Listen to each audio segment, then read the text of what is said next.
Hello મિત્રો, કેમ છો તમે બધા? આઈ હોપ તમે બધા મજામાં હશો. તો આજની આપણી રેસીપી છે મેંગો ડ્રિંક બનાવીશું. તેના માટેના ઇન્ગ્રેડિયન્ટ્સ જોઈ લઈએ. તો આપણે અહીંયા 1 ગ્લાસ દૂધ લીધેલું છે, 1 ચમચી તકમરિયાને મેં પાણીમાં પલાળી લીધેલા છે, કેરી લીધેલી છે, કેરીના ટુકડાને આપણે આ સૌ માટે લીધેલા છે અને આપણે આને પીસીશું, પલ્પ બનાવીશું કેરીનો.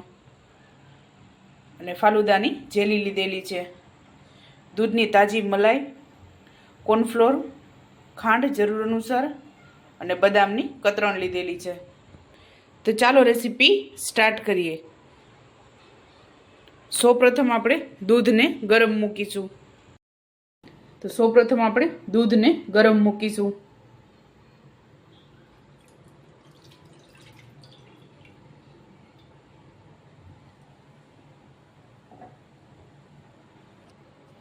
તો અહીંયા મેં 3 ચમચી જેટલું નોર્મલ ગોરાનું પાણી લીધેલું છે. એમાં આપણે કોર્નફ્લાવરને ઓગાળી લેશું. જરૂર લાગશે તે પ્રમાણે આપણે કોર્નફ્લાવર એડ કરી શકીશું. તો આપણે આ કોર્નફ્લાવરને ઓગાળી લેશું.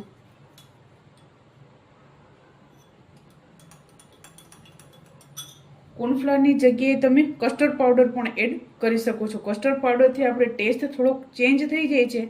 એના માટે મેં અહીંયા કોર્નફ્લાવર લીધેલું છે, કારણ કે મેંગોનો ટેસ્ટ એકદમ નથી આવતો એમાં.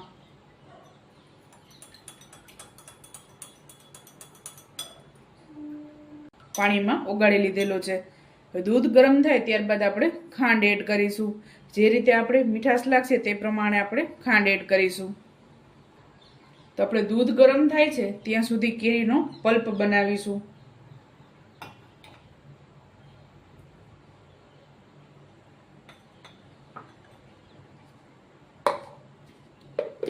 તો હવે આપણે આને પીસી લેશું.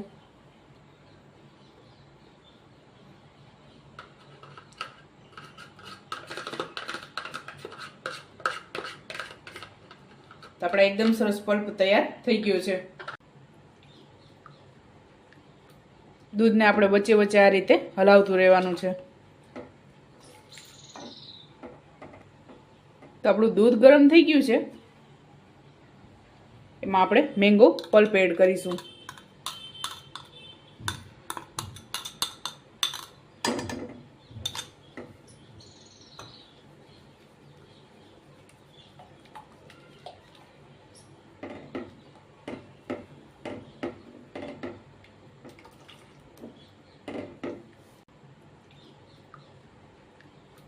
દૂધને આપણે વચ્ચે વચ્ચે આ રીતે હલાવતું રહેવાનું છે.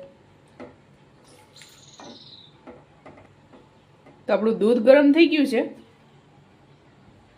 એમાં આપણે મેંગો પલ્પ એડ કરીશું.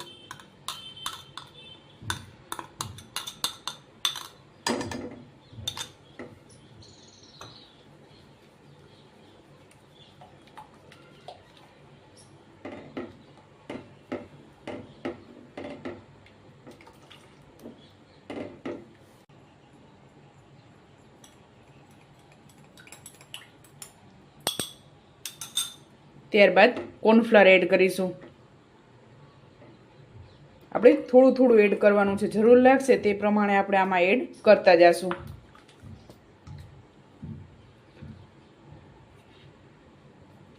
ગેસ આપણે મીડિયમ રાખેલો છે.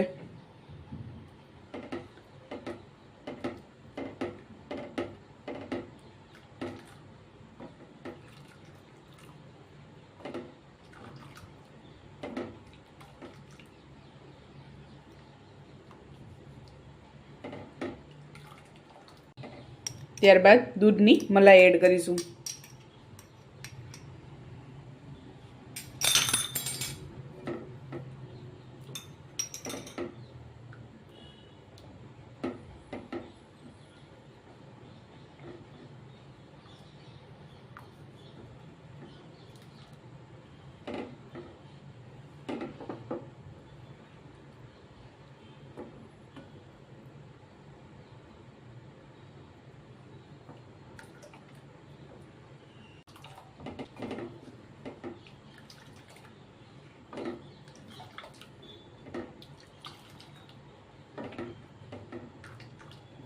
તો આપણે આમાં થોડીક ખાંડ એડ કરશું.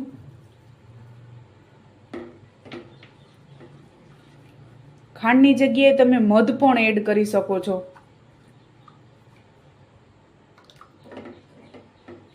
બે મિનિટ આપણે આને ઉકળવા દેશું.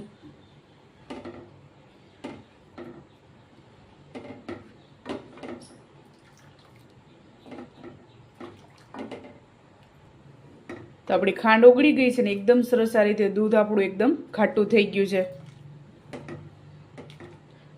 તો આપણું આ તૈયાર થઈ ગયું છે. ખાંડ પણ એકદમ સરસ ઓગળી ગઈ છે ને દૂધ આ રીતે એકદમ સરસ ખાટું તૈયાર કરવાનું. તો આપણે આ તૈયાર થઈ ગયું છે. ખાંડ પણ ઓગળી ગઈ છે ને આ રીતે આપણે દૂધ ખાટું રાખવાનું છે. આ ઠંડુ થશે એટલે એકદમ સરસ ઠીક થઈ જશે આ. હવે આપણે આને 2 કલાક માટે ફ્રીજમાં ઠંડુ કરીશું. તો આપણે આ રીતે એક બાઉલમાં કાઢી લીધું છે. હવે આપણે આને 2 કલાક માટે ફ્રીજમાં મૂકી દઈશું. તો આપણે આ ઠંડુ થઈ ગયું છે. મેં 3 કલાક માટે ફ્રીજમાં રાખેલું હતું. તો હવે આપણે આને સર્વ કરીશું. તો સૌપ્રથમ આપણે કેરીના પીસ એડ કરીશું. તો સૌપ્રથમ કેરીના ટુકડા એડ કરશું. ત્યારબાદ તકમરિયા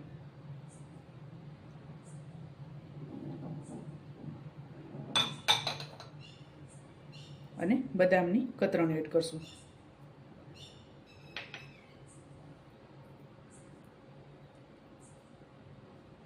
આપણે આને મિક્સ કરી લઈશું. આમાં તમે સાબુદાણા પણ એડ કરી શકો છો.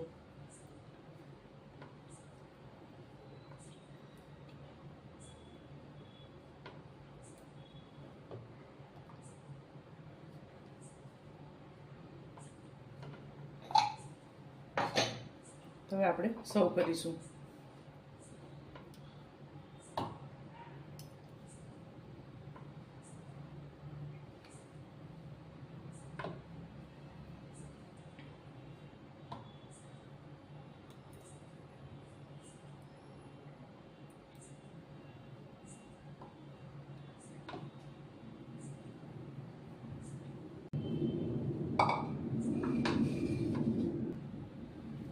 તો આપણે જેલી એડ કરીશું ઉપર.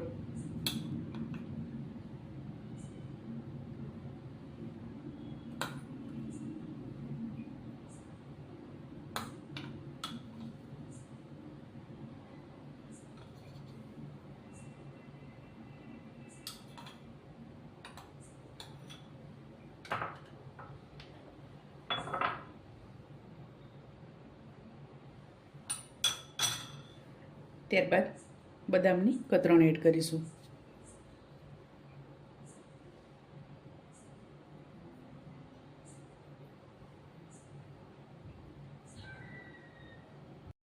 તો ચાલો મિત્રો, તૈયાર છે ગરમીમાં ઠંડુ ઠંડુ મેંગો ડ્રિંક. તમે પણ આ જ રીતે બનાવજો ને મને યાદ કરજો. મારા વિડીયોને લાઈક, શેર અને સબસ્ક્રાઈબ કરવાનું ભૂલતા નહીં. તો ચાલો મળીશું નેક્સ્ટ વિડીયોમાં.